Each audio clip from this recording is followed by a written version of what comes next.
शहरातील कोराडी पोलीस ठाण्याच्या हद्दीत मंगळवारी रात्री 1:30च्या सुमारास हत्येची एक धक्कादायक घटना घडली आहे। नागपूर कोराडी सर्व्हिस रोडवरील भारत फर्निचर जवळ पानटपरीवर सिगारेट ओढत असताना केवळ पायाला पाय लागल्याच्या कारणावरून शुभम बेसारे वय वर्ष 28 या तरुणाची निर्घृण हत्या करण्यात आली। या हल्ल्यात मध्यस्थी करणारा अतुल इवनाते वय वर्ष 25 हा तरुण गंभीर जखमी झाला असून त्याच्यावर मेयो रुग्णालयामध्ये उपचार सुरू आहेत। मिळालेल्या माहितीनुसार NPDA गुन्ह्यातील जामिनावर सुटलेला आरोपी तेजस झोडापे आणि त्याच्या 7 साथीदारांनी परिस्थिती शांत झाल्यानंतर शुभम आणि अतुल यांच्यावर दगड, चाकू आणि काठ्यांनी हल्ला केला।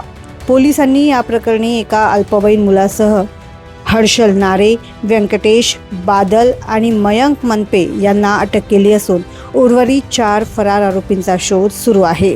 पानटपरीवर झालेल्या वादाचे पर्यवसान हत्येत झाले असून धारदार शस्त्रांनी केलेल्या हल्ल्यात शुभम बेसारे याचा जागीच मृत्यू झाला आहे।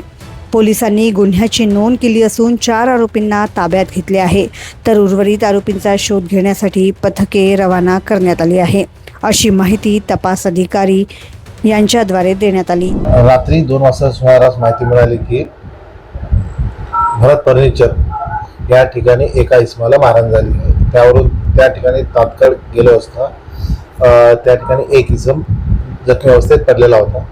त्याला पुढील उपचाराकरिता मेवा हॉस्पिटल येथे पाठविण्यात आले, तर त्या ठिकाणी डॉक्टरांनी तपासून त्यांना मृत घोषित केलेले आहे। सदर गुन्ह्याचा तपास करायला चालू केला असता या घटनेमध्ये माहिती पडली की यातील मृतक आणि त्याचा मित्र अतुल असे 2 जण घरून पान ठेल्यावर सिगारेट पिण्यासाठी गेले होते। त्या ठिकाणी अतुल याचा झोडापे नावाच्या मुलाला पायाचा धक्का लागला, त्यावरून त्यांच्या बाचाबाची झाली। ज्यावेळेस बाचाबाची झाली त्यावेळेस मृतक याची सुद्धा त्याच्यासोबत बाचाबाची झाली। त्यावरून त्यांनी आपसात बाचाबाची झाल्याने यातील जे आरोपी होते हे त्या ठिकाणावरून निघून गेले आणि शुभम व अतुल हे पानठेल्यापाशीच उभे होते। काही वेळानंतर शुभम आणि अतुल हे घरी जात असताना समोरून झोडापे व त्याचे साथीदार हे त्याच्या ठिकाणी आले। त्या ठिकाणी आल्यानंतर त्यांनी शुभमला मारहाण केली, त्याच्यामध्ये शुभम गंभीर जखमी झाला।